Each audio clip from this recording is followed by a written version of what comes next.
Boa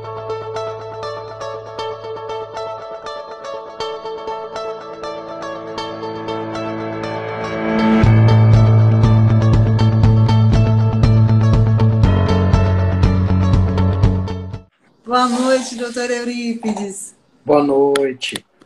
Pontualidade. Eu até lhe enviei uma mensagem, aí o senhor não respondeu, eu falei, só falta ele estar em trânsito, está em consulta médica. Mas vamos lá. Eu Doutor Eurípides. Como? Não tem... Não ouvi. Eu moro em Mineiros. Mineiros não tem trânsito, não. Aqui é 5 minutos de qualquer lugar. Ai, que maravilha. Gente, eu primeiro gostaria de agradecer a todos que estão entrando. Lana, boa noite, Lana. Pedir para que todos vocês, se pudessem encaminhar um aviãozinho, né, para que outras pessoas possam também participar da live, vai ser um assunto assim super interessante. Doutor Eurípides, muito obrigada por ter aceito o convite, uma honra estar aqui conversando com o senhor, principalmente sobre um assunto assim tão importante, né, para nós bariátricos. Falar sobre intestino já é um assunto extremamente importante, para nós bariátricos mais ainda, porque nós tivemos o nosso intestino alterado, desviado, a nossa anatomia modificada, e eu acredito que, assim como eu, muitos pacientes bariátricos, quando tomaram a decisão da cirurgia, eu esse ano vou completar 19 anos de cirurgia, não tinha conhecimento da importância que é o intestino no nosso corpo. Eu me lembro quando, pelo menos na minha época, há 10, 15, 20 anos atrás, pouco se falava sobre a importância do intestino como hoje é falado, né? O senhor me corrija se eu estiver errada, mas hoje o intestino tem até o nome do segundo cérebro.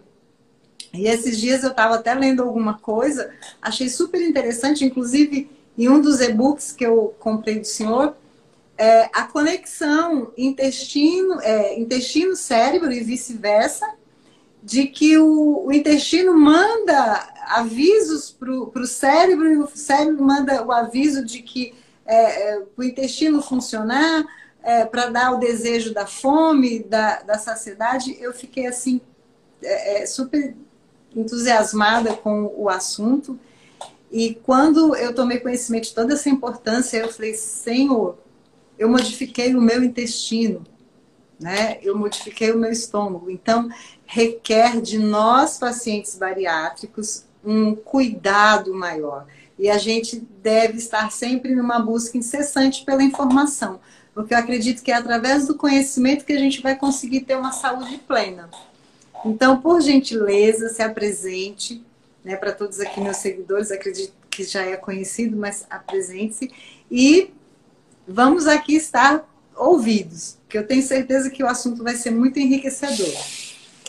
Então, vamos lá. Em primeiro lugar, eu sou um eterno aprendiz, né? E eu aceito sempre os desafios, inclusive no curso que eu fui convidado para palestrar, né? Já estou preparar um material para aula sobre cirurgia bariátrica para vocês. E quem é mestre em bariátrica está aí na sala, o Dr. Rodrigo Barbosa. Ele é o cara lá em São Paulo que resolve. Está aqui na live com a gente, que honra. Está online aí. Então eu não estou conseguindo acompanhar quem está entrando. Eu não posso falar besteira não, senão ele me puxa a orelha aqui. Mas vamos lá. Me chamo Eurípides Barçanufo, eu sou cirurgião geral de formação, mas hoje me considero um médico integral, na verdade. Eu atuo em todos os eixos necessários para que eu consiga um equilíbrio metabólico do meu paciente. Tenho vários pacientes de pós-bariátricos que operaram e deixaram de fazer segmento e agora retornaram, né, que na questão da... sou pós-graduado em nutrologia, então isso me deu um respaldo maior para conseguir ajudar mais esses pacientes, né? E hoje eu atuo gastroenterologia funcional, que não é uma especialidade reconhecida, né? Mas tem que ter um tipo para entender o que, que a gente faz, né? E o que eu costumo brincar, que na verdade, da boca ao ânus, eu tento resolver tudo que chega para mim da melhor forma possível, né? E estudo bastante, eu falei até hoje com o coordenador da medicina aqui que estudar é meu hobby, né? Que quando eu era mais novo eu tinha uma certa dificuldade de aprendizado, então eu tinha que estudar a mais que os outros coleguinhas de sala para tirar a mesma nota, né? Nunca fui aluno, mas eu tinha que estudar mais, eu tinha que ler 2, 3, 4 vezes para firmar aquela matéria. E isso acabou virando hábito, né? Então hoje para mim eu faço com prazer, eu estudo com prazer. E acredito que deu certo, né? Porque já está com várias pós-graduação, né? Várias especialidades e também totalmente capacitado para atender a nós bariátricos. Então, eu acredito que tenha dado certo. Agora, doutor Eurípides, o que falar do intestino bariátrico? Né? Porque existe a questão da desabsorção, existe a questão da tão falada desbiose, SIBO, e o que é essa modulação intestinal? Então, de que forma que nós, pacientes bariátricos, poderíamos ser orientados? Tá, então, lá no comecinho, igual eu explico para os meus alunos em consultório, né? Que o primeiro caso clínico que eu falo lá com eles é sobre a colecistite aguda, que é a inflamação da vesícula. E grande parte dos pós-bariátricos vão evoluir em 2, 3 anos com pedra na vesícula. Eles acabam não entendendo o porquê e eu mostro o mecanismo, acabo desenhando como é que é a cirurgia. Então, em primeiro lugar, o pessoal tem que entender que é uma cirurgia que é para gerar desabsorção e para gerar restrição. Essa é a mais comum que é realizada, que é a Forbe-Capella. Que foi a minha. Isso. Eu finjo o estômago, fica quase que com 50 ml, levo uma de delgado e conecto com esse estômago. Vai ficar uma grande parte de estômago exclusa que vai continuar drenando o suco digestivo dele ali para o duodeno, só que agora eu vou emendar a alça lá embaixo e as enzimas descem por essa alça, né, que a gente chama de alça cega, e a comida vem pela outra alça e elas se encontram muito embaixo. Então, se é para gerar uma restrição para a pessoa não querer comer muito e saciar logo, e para que aquilo que ela comeu ela ainda não absorva completamente todos aqueles nutrientes. Então, se você não absorve, sobra para quem? Fermentar. Para as bactérias. Então, o pós-bariátrico ele é um desbiótico por natureza. Só que nesse caso, até essa desbiose demonstra benefícios para o pós-bariátrico no sentido de gerar uma mudança na relação entre as bactérias, Firmicutes, Bacteroidetes, de que ele passa a ter um perfil parecido com a bactéria do magro, né? Que o pessoal ficou na moda, né? Isso.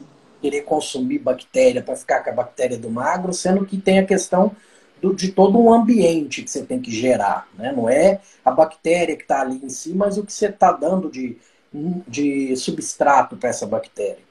Então é mais importante o pré-biótico do que o probiótico, mas isso é outra conversa. Então, é um paciente que propositalmente eu estou gerando uma desabsorção, então ele vai ter alguns alimentos, alguns nutrientes que ele vai ter deficitário. Então é um paciente que tem que ir para a cirurgia entendendo que tem que acompanhar a vida toda. Tem que fazer suplementação a vida toda. Ah, cansei. Não tem isso de... Senão você vai entrar numa anemia profunda, vai entrar numa deficiência intensa de B12, que vai te dar sintomas neurológicos, que pode ativar genes aí que talvez estão quietinhos, um gene de demência senil, um gene de Alzheimer, por essa baixa dessa B12 aí. Então, é bem delicado. na verdade, é isso mesmo, é um equilíbrio delicado que eu tenho que manter, né, com esse paciente. Deixa eu só fazer uma colocação, doutor Eurípides. Eu acho esse assunto tão importante, mas tão importante, porque, por exemplo, os pacientes que têm se operado atualmente, ou os que têm pouco tempo, eu considero 4, 5 anos, eles estão tendo acesso à informação, né? Agora, nós que temos 10, 14, 15, mais de uma década, eu acredito que nós não tivemos esse privilégio.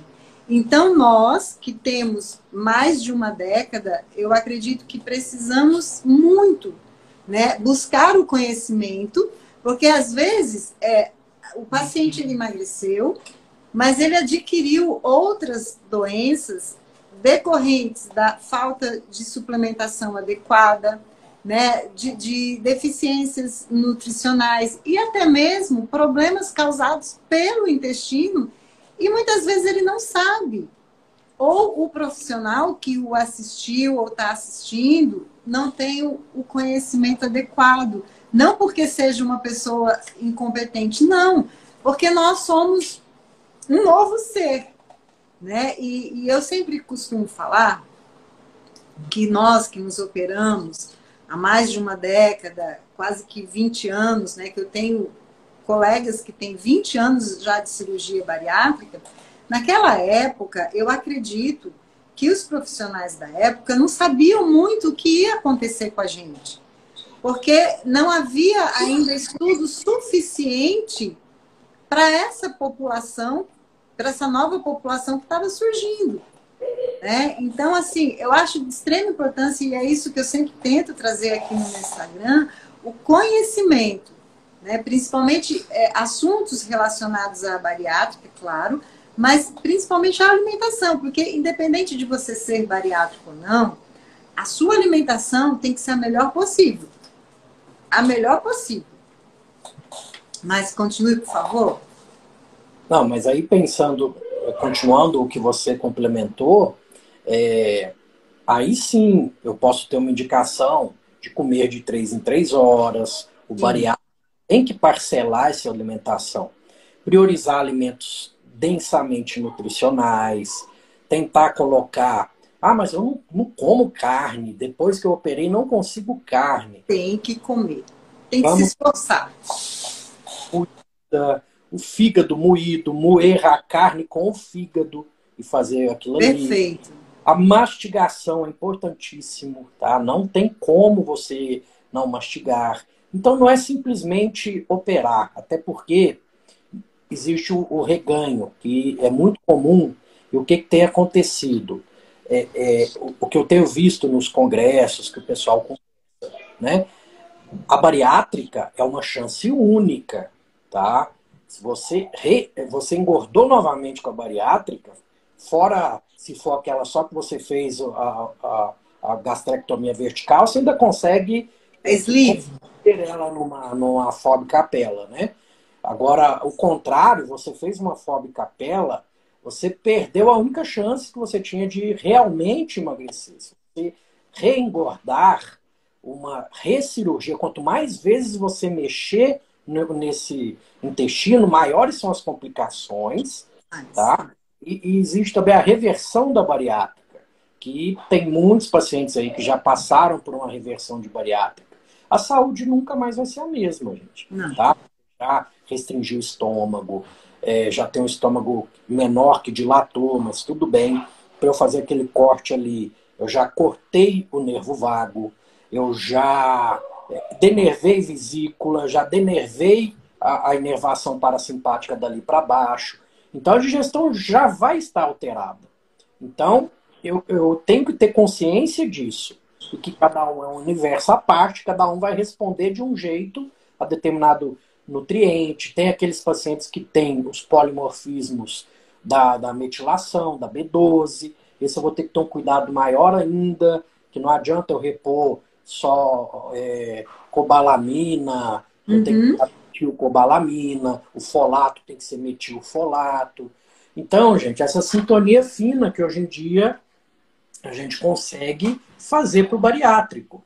E isso entra na modulação intestinal, que a gente chama. Inclusive a questão da disbiose, a questão da alça cega. Eu vou reduzir o que sobra para essas bactérias para que elas fermentem menos. E como é que eu faço isso? Fazendo com que meu paciente absorva mais.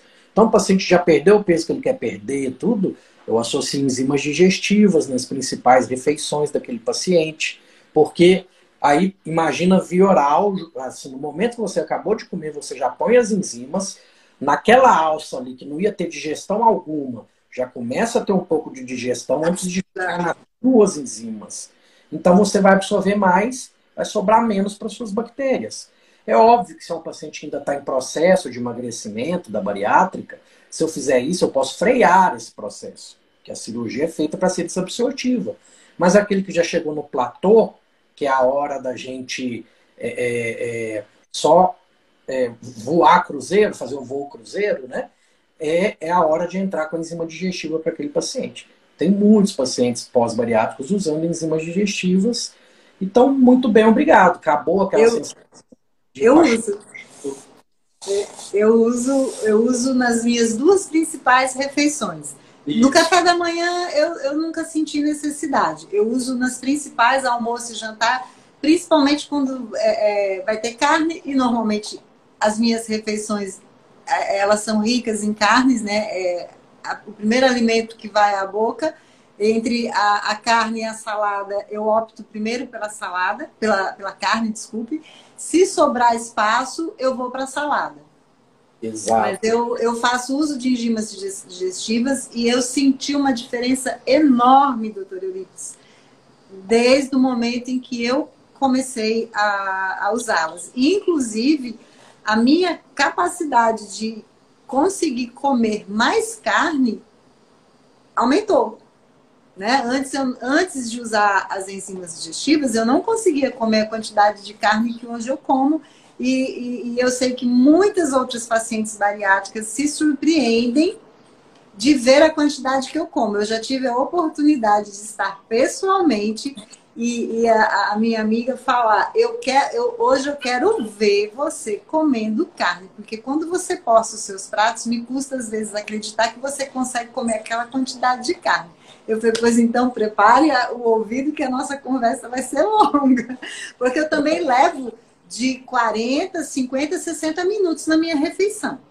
Mastiga bem. Mastigo bem mesmo. Pequenos pedacinhos na boca, mastigo bem, dou a pausa necessária, vou sentindo o meu estômago, é o que eu sempre falo para as minhas amigas bariátricas ou para as pessoas que vêm conversar comigo, como você faz, me ensina. Eu falei, olha, o primeiro passo é a mastigação. Você tem que sentir o seu estômago, você vai perceber que com a segunda, terceira garfada, o seu estômago quase que já encheu. Então você dá um tempo, espera, aí você vai sentir esvaziá-lo, porque o nosso estômago ele esvazia rápido. Né? Então esse é um dos problemas que eu observo muito em pacientes bariátricos, que eles comem, aí encheu. Não estou mais com fome. Só que, na verdade, ele não comeu tudo que o corpo dele precisava. E aí ele se levanta da mesa, deixa aquele prato e segue a sua rotina. Aí, 30, 40 minutos, 1 hora depois, ele está com fome. Só que aí ele já não está mais à mesa, diante daquele prato que era realmente para ele comer. Aí ele vai sentir fome, porque a gente sente fome sim. E ele vai se valer do alimento que está mais fácil. E normalmente sempre vai ser um carboidrato.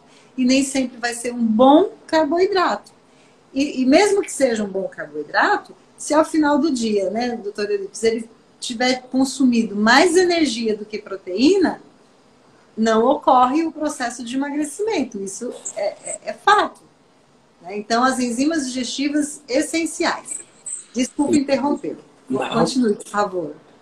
São pontuações necessárias até.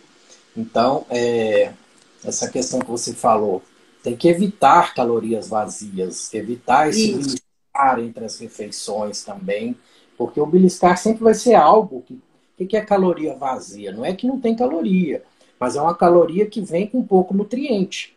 No seu caso, você tem que comer algo com densidade nutricional para Isso.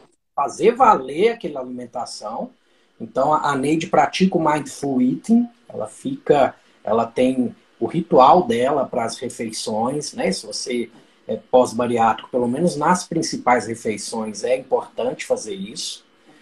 O paciente, por uma questão, por mais equilibrado que ele esteja, ele é um desbiótico por natureza, isso que a gente está falando, complementando a questão da modulação intestinal. Alguns nutracêuticos, alguns alimentos funcionais, eu uso muito alguns elementos do Dr. Jean, que é a base de óleos essenciais em microdoses, associados a quintessências, que tem um efeito desinfetante para essas bactérias. Muitos prebióticos que são bifidogênicos, que aumentam bifidobactérias. Tento ser da forma mais natural possível. O cloridrato de betaína, nesse caso, também é muito bom, porque ele vira HCl quando está descendo no seu trato digestivo. Vai ativar melhor a pepsinogênio em pepsina. Então, são muitas estratégias que a gente pode estar fazendo. Sem contar com a questão multidisciplinar.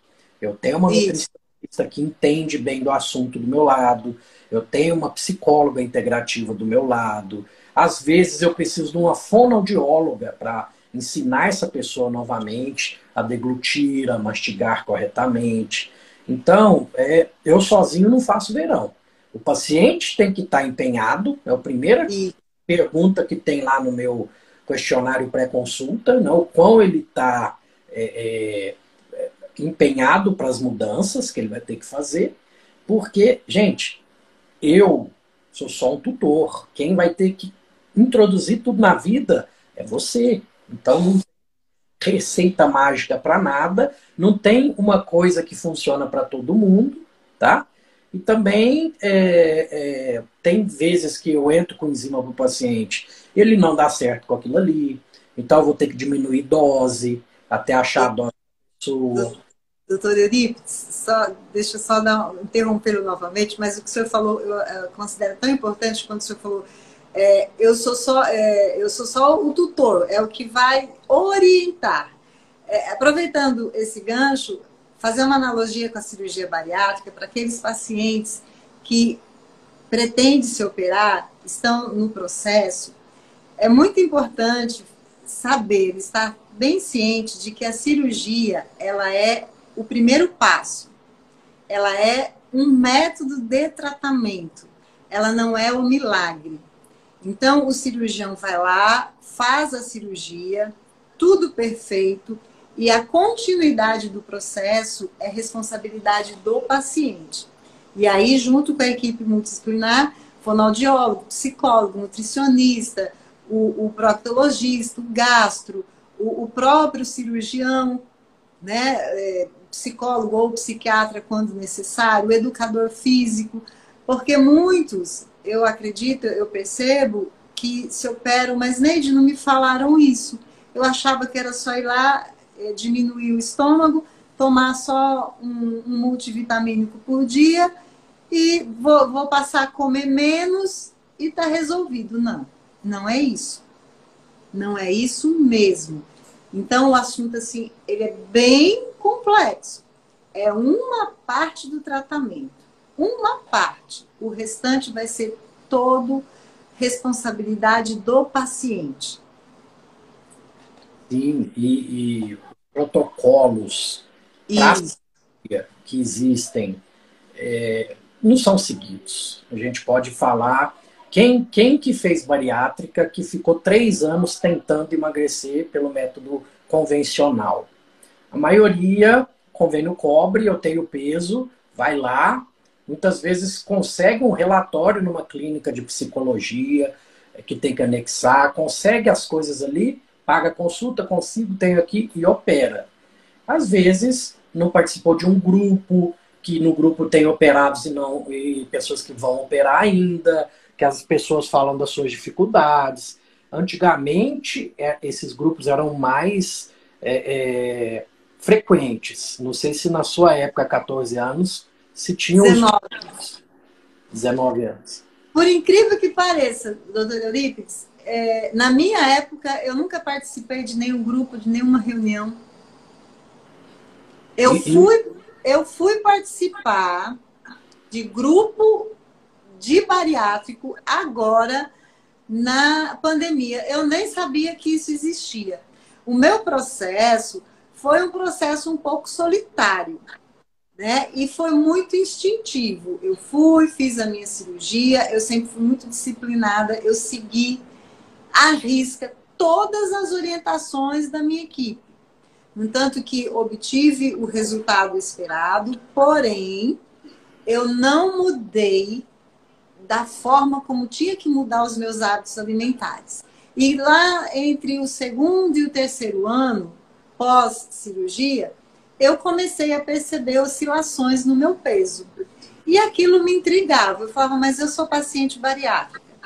Como que meu peso pode estar aumentando na balança?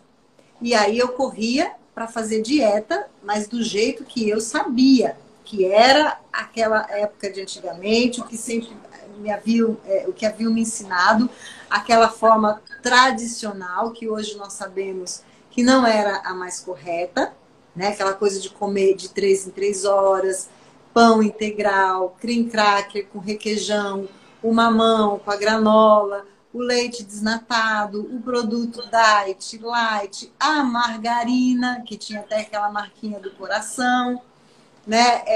O bife, só uma mãozinha, aquele pedacinho pequeno e uma quantidade maior de carboidratos como arroz, feijão, um prato de salada, né? E então, aí, quando eu comecei a perceber que o meu peso oscilava, eu voltei a fazer dieta. E comecei a me questionar por aquilo e comecei a fazer minhas pesquisas. E por incrível que pareça, eu sempre falo isso, foi a partir de um comentário do meu marido que eu comecei a fazer o certo sem saber que eu estava fazendo certo. Ele me questionou, ele falou assim, Gerry, eu não entendo você. O melhor do prato você deixa, porque meu marido ele é um carnívoro, ele ama carne. E eu começava a refeição sempre pela salada. E quando chegava na carne, eu já não conseguia mais comer. E ele falou, aí ele que comia a carne, principalmente quando a gente ia almoçar fora, jantar fora, a gente pedia um lacarte, aí ele que tinha que comer. E aí eu olhei para ele e falei, sabe que você tem razão? Na próxima refeição eu vou começar a inverter esse processo. E aí foi onde eu comecei pela carne. E aí eu observei que para eu poder comer a carne, eu tinha que mastigar muito bem, porque senão eu podia entalar. E fui fazendo as minhas pesquisas. Aí eu cheguei no Dr. Souto. Aí eu fui conhecer a low carb. Mas essa é uma outra história. Mas vamos continuar aqui com o senhor, sobre o intestino. Então, pronto. E pensando dessa forma, né? Eu lembro da minha época de residente. Eu sou formado tem 16 anos. Então, tem uns 15 anos que eu estava fazendo cirurgia geral lá no servidor municipal de São Paulo. E lá tinha uma equipe muito conceituada de cirurgia bariátrica. E era feita aberta ainda, não era nem por vídeo lá, tá? E o paciente só ia para a cirurgia com uma autorização extensa do psiquiatra, do psicólogo, do nutricionista, o nutricionista comprovando que ele ficou 3 anos tentando emagrecer pelo método convencional, que teve reganho, etc. E tinham pacientes que iam, enquanto ia tentar, nesses 3 anos, né, ser contemplado com a bariátrica, ele tinha que frequentar a reunião que tinha pós-bariátricos e pretendentes à bariátrica. E muitas vezes, muitos desistiam de fazer a bariátrica, por causa de relatos de quem já fez, e falavam, não, então eu vou continuar tentando emagrecer, aí tentava com um afinco um pouco mais aprofundado, porque renovou ali as energias. É igual alcoólatras anônimos, você está no meio de várias pessoas ali, você acaba se engajando mais, né? Então, hoje em dia... de exemplo. Hoje eu acho que faz falta um pouco isso. Porque hoje em dia você começa você tem um plano de saúde. Aí seu plano de saúde cobre a cirurgia. Se você ganhar mais 10 quilos, você entra no peso para entrar na cirurgia. Tem gente que engorda para ir lá e operar. Ou seja, destrói um pouquinho mais a saúde para operar, em vez de fazer o que a sociedade de metabologia fala, é esse guideline que eu estou te falando. São 3 anos de tentativa. Mas só que, né, do pessoal falando, a maioria já falou aí que não passou por nada disso. Né? Eu, por exemplo, eu passei por todos os profissionais, pela equipe multidisciplinar toda. Recebi o laudo de todos, né? Inclusive o pneumologista, o psicólogo, o anestesista, o endocrinologista, o cirurgião, a nutricionista. Na minha época eram só esses 6, não, o cardiologista. Não existia o fonoaudiólogo como hoje existe. Mas eu não participei de grupos, né, porque também não tinha conhecimento. E hoje eu observo que o que está funcionando como grupo de apoio psicológico, vamos dizer assim, e preparatório, são os grupos de WhatsApp. Né? E com relação aos planos de saúde, o plano de saúde ainda continua exigindo os laudos médicos. Porém, essa questão dos 3 anos, né, eu acredito que aí é com a nutricionista, quando a nutricionista consegue comprovar que faz, eu sei hoje de 2 anos. Na verdade, é o endocrinologista. O endócrino? Porque lá nos grupos de WhatsApp eu ouço muito da nutricionista. Então, ótimo essa informação, de saber que é o endocrinologista. Mas assim, doutor Eurípides, desculpa, doutor Eurípides foi o meu cirurgião, quem me operou. Doutor Eurípides, eu como uma obesa, que já fui, né, meu peso máximo foi 125 quilos, eu consigo compreender o paciente que está pleiteando a cirurgia bariátrica, tá? Porque o nosso desespero é grande. Questões psicológicas, emocionais, e muitas vezes aquele paciente, ele já está com tantos problemas de saúde, esteatose hepática, diabetes, hipertensão, problemas nas juntas, onde constata-se que aquela é a solução mais indicada. Porém, a responsabilidade no pós-operatório é muito grande. E o que eu percebo é que muitos pacientes estão se operando sem o devido conhecimento. Ou o paciente no consultório ouve tudo o que o médico explicou, mas ele está tão assim envolvido somente na questão da cirurgia, porque ele acredita que com a cirurgia ele vai ser, que ele não presta muita atenção no que foi falado. Porque em momento algum é fácil, não é. É um processo árduo, dieta líquida, pastosa, branda, você renasce. Eu sempre fiz também uma analogia do paciente bariátrico com um bebê. Ele vai aprender tudo de novo. Só que eu acho mais fácil você ensinar um bebê do que um adulto. E as questões, né, que você opera o teu estômago, mas os teus desejos continuam. Então eu vejo assim algumas situações, às vezes em grupos de WhatsApp, que eu fico, mas e o psicológico dessa pessoa? Né? Em momento algum sou contra. Também não vou fazer apologia a favor, porque eu fiz, não me arrependo. Acredito que, para mim, foi uma sábia decisão. Para mim, Neide, foi a melhor decisão que eu pude tomar. Permaneço com peso estável já há 19 anos. Tive um reganho de 7 quilos, mas foi porque eu mudei totalmente o meu ambiente, os meus hábitos. No momento que eu retornei para o meu ambiente, eu eliminei esses 7 quilos. Né? Então, para as pessoas que pretendem, né? Então, essa questão da autorresponsabilidade do conhecimento mesmo. Agora, doutor Eurípides, deixa eu lhe fazer uma pergunta, voltando à modulação intestinal.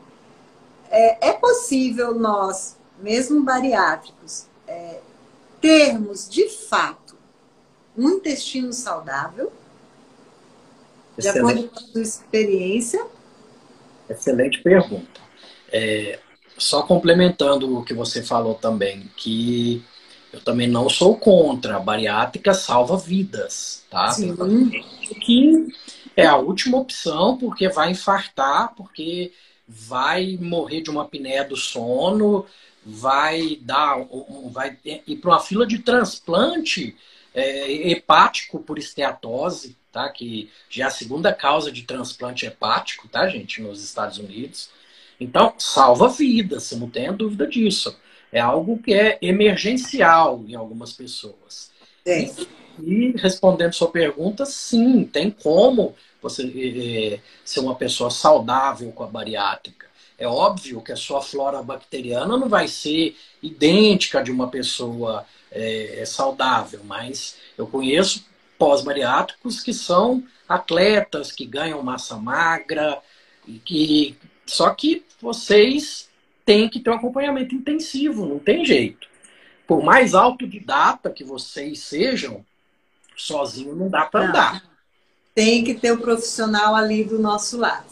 Não dá. Eu, por exemplo, eu faço as minhas pesquisas, faço meus estudos, participo de vários cursos, mas eu preciso do profissional. E esse é o intuito, né?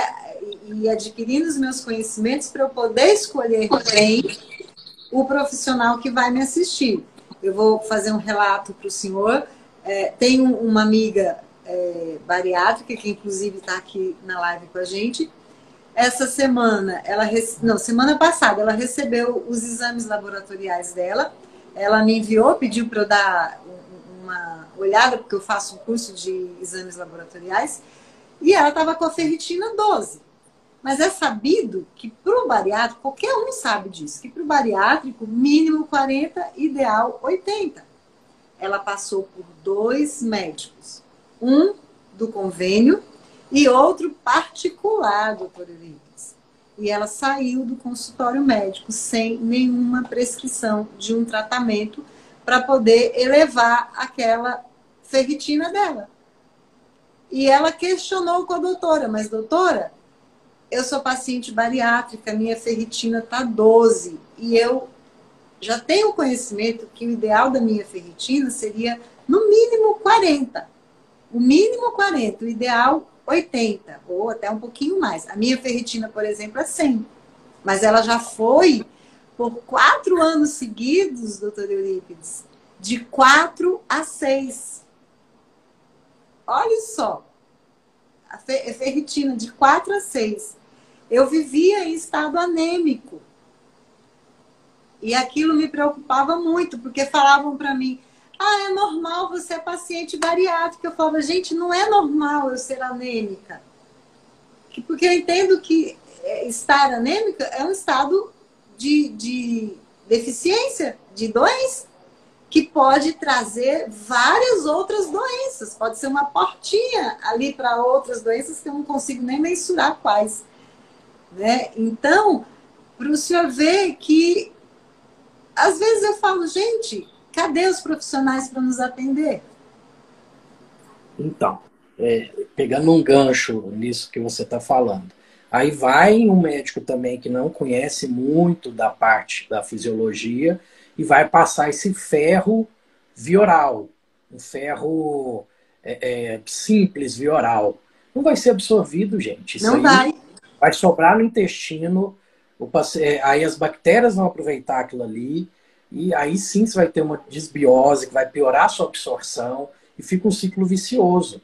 Então não é qualquer ferro que eu vou repor nesse paciente, tenho que repor para chegar num nível melhor via venosa mesmo, tá? Hoje em dia tem-se que falar que a medicina evoluiu, temos as clínicas aí que fazem injetáveis, né? Que você vai lá, toma o sorinho, aí vem colega fazer propaganda contra, porque é óbvio que aí vem as pessoas que falam, é soro do cabelo, soro da beleza, soro... Não, gente, É um soro de reposição do que aquele paciente está precisando naquele momento. Até chegar num nível fisiológico, e aí sim eu consigo via oral. Mas é óbvio que não é o ferro normal, é o ferro quelado com alguma coisa que vai me ajudar a absorver. Mas é possível. Vamos imaginar um paciente que ele não tem condições financeiras de fazer o endovenoso. É possível recuperar seus níveis laboratoriais, B12, vitamina D, cálcio, ferro, fígado. Então, é possível sim, porque senão eu tenho um monte de gente aqui nos ouvindo que vai ficar desesperado de acreditar que é somente a partir do endovenoso, dos injetáveis. Através do comprimido via oral, é possível sim a gente melhorar o nosso nível. Demora mais. Exige mais paciência do paciente, mas consegue também, tá? Mas eu vou dizer o meu exemplo. Eu só consegui realmente corrigir a minha ferritina depois que eu fiz o injetável. Aí eu corrigi e depois eu mantive. Porque aí eu aprendi.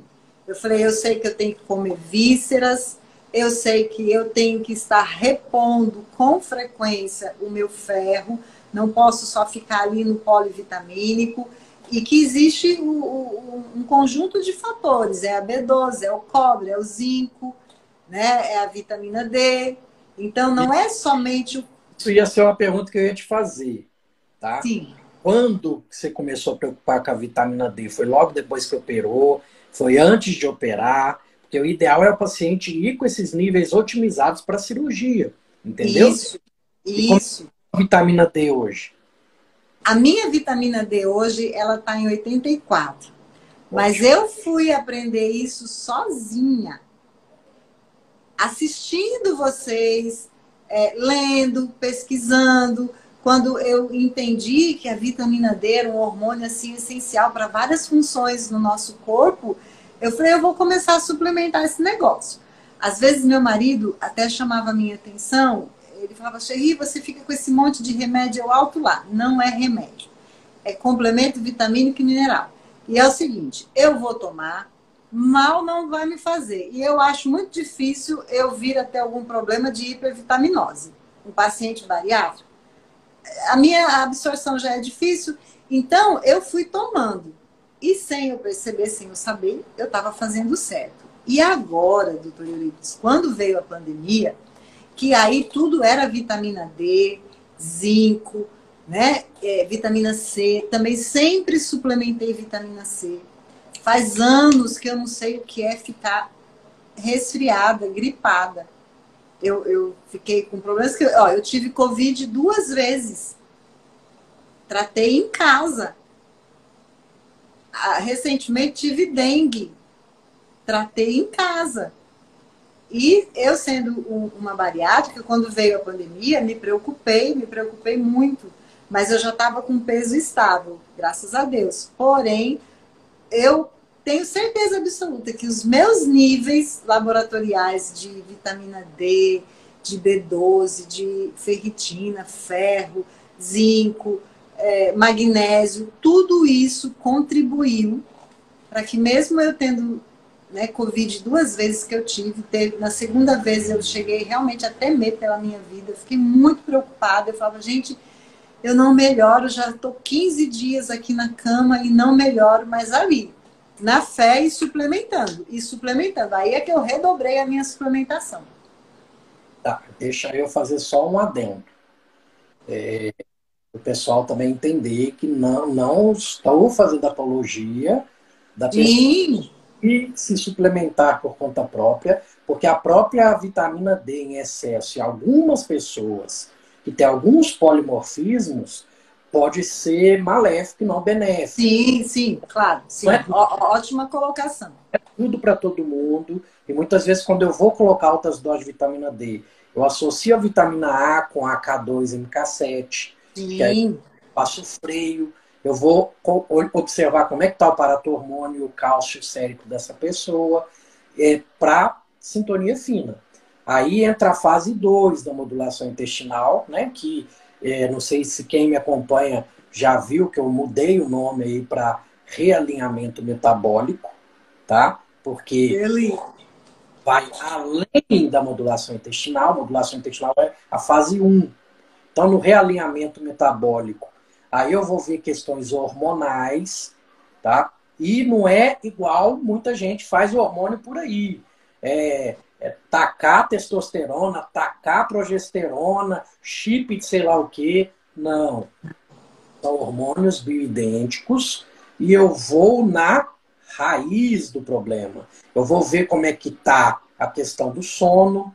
Primeiro a anamnese. Uma anamnese completinha para ver sono, disposição, porque eu quero saber como é que está a pineal, como é que está a adrenal, como é que está a tireoide do paciente. E o jeito que a gente olha esses órgãos não é igual os médicos tradicionais olham, porque olha limite de normalidade, a gente olha de outra forma.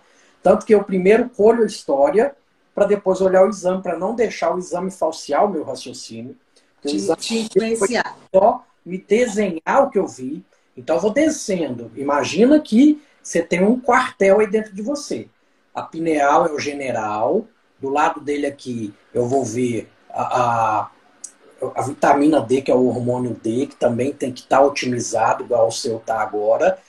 Depois de olhar esses dois que estão lá no topo, eu venho para dar uma olhadinha como é que está a adrenal desse paciente. E tem acontecido o contrário, tá, gente? Nós estamos vendo mais hipocortisolismo do que hipercortisolismo. Ou seja, são glândulas adrenais que já cansaram de estressar. Então, ela nem para o básico ela está jogando mais o cortisol que você precisa. Então, eu tenho mais que ajudar e complementar com o cortisol bioidêntico que a gente fala, né? Fazendo os dois picos. Aí eu vou olhar a tireoide desse paciente, tá? E não é com o mesmo olhar que o pessoal olha, porque se eu olho a tireoide do paciente só com fatores de normalidade e esqueço de olhar o cortisol basal, aquele TSH está falseado. Está dentro do normal, mas é para estar 3 vezes aumentado, porque eu não olhei o cortisol. Eu vou olhar T3 reverso, que é um T3, que o T4 converteu, mas que na periferia não vai ter função nenhuma. Então eu consigo avaliar se essa glândula está efetiva. E muitos, mesmo com parâmetros ditos normais, que eu entro com cheirinho de T4 com T3, não é o T4 sozinho, e é o biidêntico. E nos dois picos, o pico da manhã e o pico no fim da tarde, o paciente renasce das cinzas. É a coisa mais engraçada. O DHEA, que é a base do hormônio, dos hormônios esteroides. Então, não adianta eu ir lá na ponta. Aí eu vou lascar uma testosterona na pessoa. Se eu vou inibir tudo para trás, e para trás tem o que ali? Pregnenolona, que é o hormônio mais que necessário para memória, para aprendizado, para tudo que a gente precisa que esteja em alta, né? Então, em suma, resumindo, né, essa arquitetura toda, eu deixo a ponta para a cereja do bolo. A ponta, que é a testosterona, progesterona, até o próprio GH, é para aquele paciente que já fez todo o dever de casa. Aí pronto, aí agora a gente faz isso para ajudar você a ganhar massa magra, porque massa magra é longevidade. E pós-bariátrico perde massa magra. Então, a gente tem que correr atrás dessa massa magra para que o bariátrico tenha longevidade. A musculação para nós bariátricos é a atividade número 1. Ela é importante para todos, mas para nós bariátricos ela é importantíssima, né? Porque é uma forma da gente fortalecer os nossos músculos. Porque muitos obesos, quando já vão para a sala de cirurgia, eles já estão sarcopênicos. Eles têm mais gordura do que músculo, né? É meio... O pessoal lembra muito do músculo e esquece do osso, que está lá embaixo do músculo. Então, a musculação também é para estimular a formação óssea, para você aumentar a formação e reduzir a degradação. E o bariátrico, por uma questão de alterar todo o metabolismo do cálcio, ele começa a perder. Quantos aí repõem cálcio? De verdade. Deixa eu lhe contar, doutor Eurípides. Aos 50 anos, eu descobri que eu estava na menopausa. E aí, para eu começar a fazer a reposição hormonal, a minha ginecologista pediu para que eu passasse pela mastologista e pela reumatologista para que elas me dessem o laudo de que eu poderia me submeter à reposição hormonal, à terapia de reposição hormonal. E minha ginecologista tem lá os laudos no meu prontuário, tudo direitinho. Eu até brinquei com ela, eu falei, mas por que isso, doutora Tereza? Ela falou, porque se acontecer alguma coisa com você e você vier me processar, tá aqui, ó, o laudo que você estava apta a fazer a reposição dos hormônios. Aí, quando eu passei pela minha reumatologista, eu descobri que eu tenho osteopenia no meu quadril esquerdo. Aquilo para mim foi uma surpresa muito grande. E começamos a fazer suplementação pesada de cálcio. Cálcio, D3, K2. E aí ela falou para mim, você vai ter que começar a fazer musculação para que você vou falar de uma forma bem leiga e o senhor vai complementar da forma acadêmica. Para que você possa absorver o cálcio que você vai também ingerir. Eu fiquei assim, eu falei, sério? A musculação vai contribuir para que o meu osso fique forte e absorva esse cálcio que eu vou ingerir? Olha a importância. E eu não sabia. Não sabia disso. E qual que é um dos alimentos com mais densidade nutricional que tem cálcio? À vontade. Aí muitos aí vão responder, leite. Não. É a carne. A carne. Carne. Exatamente. Essa eu já sabia. Eu fui aluno do professor Diego. Saudoso professor Diego. Então, doutora Eurípides, são coisas assim complexas, mas depois você olha, você fala, poxa, era simples o processo, né? É só a gente voltar para as nossas origens. Se a gente voltar a pensar nos nossos avós, como eles viviam, como eles se alimentavam.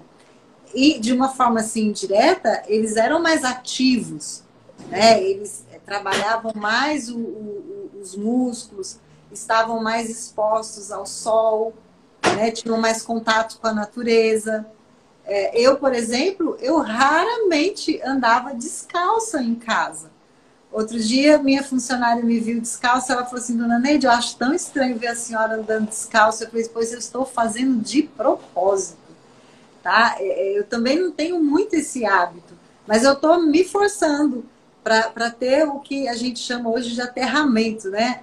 O termo em inglês eu não me lembro agora, mas a gente fazer... Grounding. Como? Grounding. Isso, ground. A vitamina G. Recebeu o nome de apelido de vitamina G. Mas eu estava fazendo isso. Nossa, para mim, antigamente, colocar o pé no chão era inadmissível, inconcebível. Eu falei, não, vou sujar meu pé, me dá aflição. Hoje, eu faço de propósito. Não, eu tenho que andar com o pé no chão. E assim, tantas outras coisas, né, doutora Eurípides, que são simples e que caíram no esquecimento e entrou a modernidade. Mas também a modernidade trouxe seus benefícios, mas também trouxe grandes malefícios. O industrializado, que o nosso intestino ele é diretamente afetado, né, com os industrializados. Com certeza. Tem coisas ali que a gente não sabe o que pode causar a longo prazo, né? E depois que sai o estudo que mostra que vai te dar problema, eles, desculpa, e tira do mercado e vamos falar o português correto, né? Com a letra F lá, se você negócio, entendeu? É mais ou menos isso que acontece. Então, temos que ser o mais natural na alimentação possível. No ambulatório aqui da faculdade, a gente atende pessoas humildes, eu bato na tecla. Açougue e feira, em 90%. Açougue e feira. Padaria zero, supermercado, você lê o rótulo, tem mais de 4, 5 coisas ali, você já desconfia. Você fazendo só esse básico, você já está fazendo muito pela sua saúde. Exatamente. E, doutor Eurípides, é muito comum eu me deparar com pacientes bariátricos que falam para mim, Neide, eu tenho constipação. Eu vou uma vez ao banheiro. Eu vou a cada 10 dias. E eu fico um pouco surpresa com um comentário, uma situação dessa. Porque eu sempre ouço o inverso, né? Que o bariátrico ele tem um intestino mais maleável, que funciona mais rápido. Eu, por exemplo, o meu intestino, felizmente, ele funciona super bem, diariamente. Eu tenho o meu reloginho, eu tenho o meu horário ali certo, né? Eu acordo, tomo a minha água em jejum, aí faço de propósito tomar o café primeiro, porque eu tomo o café, eu fico ali, andando assim um pouco pela casa, só esperando o sinalzinho, deu o sinal. Eu, às vezes, quando tenho compromissos entre as 6 da manhã e as 7 da manhã, eu já me preocupo. Eu falei, meu Deus, é o horário do meu sinalzinho e eu vou estar na rua. E aí, se me der vontade, eu vou segurar e, de repente, talvez no meu intestino não me dê um sinal novamente na parte da tarde e eu só vou ao banheiro amanhã. E isso me incomoda. É um alívio grande ir ao banheiro. Assim, eu falo sobre esse assunto, doutor Eurípides, com muita naturalidade, né? Mas eu sei que para muitos é meio assim um tabu. A pessoa se sente assim totalmente envergonhada, um pouco resistente, né, a falar sobre esses assuntos. Mas assim, em linhas gerais, eu sei que existe muita questão da individualidade, óbvio, sempre. Mas um bariátrico constipado, qual a orientação que o senhor poderia nos dar para esse paciente? Então vamos lá. Primeiro, será que ele já não era constipado antes da bariátrica? Será que isso foi investigado corretamente antes da bariátrica? Tem protocolos de bariátrica que exigem uma colonoscopia. Eu não sei se a sua exigiu uma colonoscopia prévia para operar. E eu já tive pacientes que tinham pedra na vesícula, nunca teve crise, mas por ter o intestino preso, falou, vou operar, porque minha vizinha operou e hoje o intestino dela é solto por causa da bariátrica, né? E é comum mesmo, por causa dos ácidos biliares que a gente perde mais ali nas fezes. Ele é osmótico, ele puxa mais água, ele faz formar o bolo fecal. E então, às vezes, aumenta o fluxo, tá? Tanto do bariátrico quanto pós-cirurgia de vesícula. Porém, se esse paciente já tinha um problema intestinal, que é muito comum e pouco falado, que gera constipação, que é a atonia colônica, que é um cólon que já perdeu a inervação fina, perdeu a musculatura também, que também temos músculo na parede dele, é um órgão que já não funciona mais. E com ou sem bariátrica, esse paciente ia ter problemas intestinais, né? E pode piorar com a bariátrica, porque em alguns casos perde a inervação parasimpática, porque o nervo vago é cortado lá em cima, no estômago, na emergência, então tem uma denervação parasimpática, que às vezes era aquilo que ajudava o paciente a ainda ter um pouco mais de evacuação. Aí ele opera, perde esse estímulo parasimpático e pronto, para ele já foi o motivo para ficar preso. Então a bariátrica me prendeu ao invés de soltar, diferente do que aconteceu com a Neide, né? Por exemplo. Que interessante. Então, agora, doutor Eurípides, e o inverso?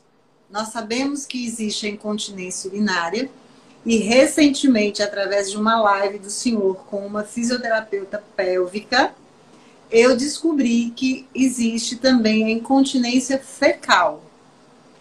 A bariátrica tem alguma correlação com esse fato, essa situação? Vamos lá. Geralmente é problema em musculatura do assoalho pélvico. Então, se é uma paciente que já tinha esse assoalho pélvico fraco, teve diversos partos normais, teve cirurgias ginecológicas, e é uma musculatura que a gente nunca trabalha, vamos falar assim, e na bariátrica ela começa a ficar sarcopênica, então ela vai perder mais musculatura, ela pode sim começar a ter incontinência anal, mas por uma questão de perda de musculatura. Então, vale a pena estudar como é que está essa musculatura pélvica e, mais uma vez, vale a pena conservar sua musculatura. Ah, que interessante. Incrível. Mas a musculação que eu faço lá na academia também vai trabalhar a musculatura pélvica ou só com a fisioterapeuta? Um pouco menos, mas trabalha também. Porém, pompoarismo, que a musculatura é a mesma, tá? Exercícios de low pressure fitness, que é o LPF, tá? Dança do ventre, que é o contrário. Tudo vai te aprender a conhecer essa musculatura e exercitar essa musculatura. E, claro, a fisioterapia pélvica ajuda muito. Se você teve muitos filhos, vale a pena ir estudar como é que está essa musculatura para aprender alguns exercícios para que você não sofra disso lá na sua velhice. Perder urina, perder fezes, que a musculatura ali é toda a mesma. Geralmente quem perde fezes e gases também perde urina também, quando espirra, quando tosse. Então tem que fortalecer essa musculatura. Muito interessante. Informações preciosas. E, doutora Eurípides, com relação à alimentação, assim, qual, em linhas gerais, né? Claro que também existe a individualidade, não é uma receita de bolo, mas, assim, em linhas gerais, qual a orientação que o senhor daria para um paciente bariátrico em termos da alimentação que vai contribuir a ter um intestino saudável? Então vamos lá.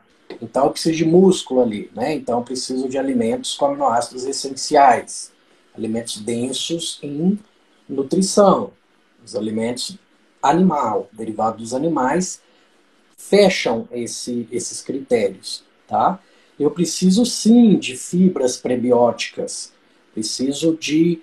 Só que eu tenho que ter cuidado, porque naquele paciente ele pode ser sensível ao FODMAPs, ele pode fermentar demais. Então até o que é saudável para alguém, por exemplo, abacate é saudabilíssimo, mas tem sorbitol. Se a pessoa é sensível ao sorbitol, vai fermentar, vai piorar os sintomas gastrointestinais daquela pessoa.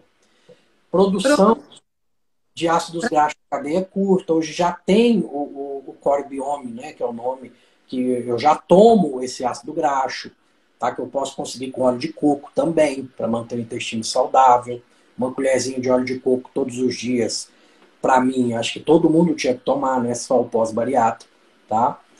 E eu já tomei durante um período. Todo dia eu tomava uma colherzinha de óleo de coco, mas não sabia dessa informação. Assim, como o senhor colocou. Então é comida de verdade, não deixar de acompanhar, procurar um nutricionista para chamar de seu, um médico que entenda de nutrição, nutrólogo, gastroenterologia, funcional, que seja, para te acompanhar nessa questão das hipovitaminoses, que com certeza, se você não cuidar, você vai ter. Não é tomar o ômega de A a Z lá, aqueles negócios que o pessoal prescreve, que as doses ali, para você que é bariátrico, é subdose. Alguns está supradose, outros muitos está subdose. Então você está só maquiando e não está absorvendo nada. E se for operar, com responsabilidade. Saiba que está entrando em algo que é para a vida toda, que é a única chance, é a última chance que você tem de emagrecer. Porque recuperar um bariátrico é complicado. Fora que aumenta a morbidade, mortalidade. Então, se operar, se cuide. Doutora, deixa eu ver se tem alguma pergunta aqui para o senhor. Não. Eu fui no Pedidos para participar. Tá aqui. Gostaria que meu intestino não fosse preguiçoso, como ativá-lo? Aí isso nós falamos, né, durante a live, aí me fale mais sobre isso, que é a questão do intestino preguiçoso. Nós já conversamos sobre isso, ele explicou muitíssimo bem. Deixa eu ver aqui, informações primordial, todo mundo agradecendo, todos achando super interessante a nossa live, que bom. Doutora Eurípides, já completamos 1 hora de live. Acredito que o senhor deve ter compromisso, porque se dependesse de mim, eu ficava aqui conversando com o senhor mais e mais. Coloca para a gente onde o senhor atende, se faz atendimento online, né, como que fazemos para entrar em contato com o senhor. Atualmente, eu prefiro online até, porque minha clínica está em fase de conclusão, acho que é uns 60 dias ainda, e aí Mineiros, que é meio longe da maioria das pessoas, atendimento online de realinhamento metabólico. O telefone está na minha Linktree, está na minha bio. Qualquer dúvida que tiver, ali é direto com a minha secretária, ela tira a dúvida. E meu paciente sabe que tem meu contato, eu tiro a dúvida a hora que for, se eu estiver operando, se eu estiver com o aluno, assim que eu termino eu respondo. Então é um tratamento individualizado mesmo. Eu costumo falar que não são pacientes, são amigos que eu faço, né, que estou ali para ser um tutor daquela pessoa, até onde eu posso ir, que também não sei tudo, não tenho essa pretensão, aprendo muito com meus pacientes também, e é isso, estou à disposição sempre que me chamar. E doutor Eurípides, o senhor consegue, mesmo online, atender pessoas em outros países e Sim. fazer o tratamento assim, adequadamente, de acordo com, eu digo assim, de prescrições, né? Tudo fruto, porque às vezes a gente acha que, dependendo da especialidade, tem que ter o presencial, mas a gente consegue online tudo perfeito. Eu tenho pacientinha até na África, que ela comprou os nutracêuticos de uma farmácia daqui, ficou com medo de não chegar e chegou. Eu acho que os Estados Unidos é um pouquinho mais enjoado, mas lá tem tudo, né, gente? Aí a pessoa me mostra, doutor, pode ser esse aqui, eu consigo ver o rótulo. Então, na Europa é um pouco mais tranquilo, mas eu tenho paciente de Manaus, São Paulo, e tô aí, tô à disposição. Maravilha, doutor Eurípides. Doutor Eurípides, eu vou aqui tentar salvar. Essa live tem que ficar salva, porque ela ficou maravilhosa. E eu gostaria de, mais uma vez, agradecer muito o seu tempo, a sua disponibilidade de compartilhar com a gente aqui conhecimentos preciosos que eu tenho certeza que contribuiu muito na vida de nós bariátricos. Obrigada mesmo, gratidão. E se alguém ficou com alguma dúvida, pode mandar um direct que eu respondo todo mundo. Olha, mandem direct para o doutor Eurípides, ele é uma pessoa assim, eu não sou ainda paciente dele, mas já fiz cursos com o doutor Eurípides, às vezes tenho dúvidas, vou lá no direct, faço perguntas como se eu fosse paciente dele, e ele me responde, né? Às vezes eu até já comentei com o senhor, doutor Eurípides, que eu fico surpresa, eu falei, poxa, ele me respondeu, que legal, né? Porque assim, não sou só paciente, eu sei que o tempo do médico, ele é muito ocupado, né? E vejo assim a sua disponibilidade. Isso assim nos deixa muito agradecida mesmo. E eu quero trazer seu caldo de osso aqui para Mineiros, não desistir não. Sim, meu caldo de osso. A gente vai chegar aí. Nós não falamos sobre o caldo de osso, né, doutor Eurípides? Que importantíssimo para a cicatrização intestinal. Para o intestino. E também para a questão óssea que você falou, né? Óssea. Tem muita coisa importante ali para a formação do osso. Faz parte também. E, querendo ou não, é densamente nutricional. E para você que é pós-bariátrico, é líquido. Desce facinho. Exato. Maravilha, muito bem lembrado. Então, doutor Eurípides, muito obrigada. Obrigada mesmo, boa noite. E foi um prazer tê-lo aqui. Boa noite. Tchau, tchau. Tchau, um abraço.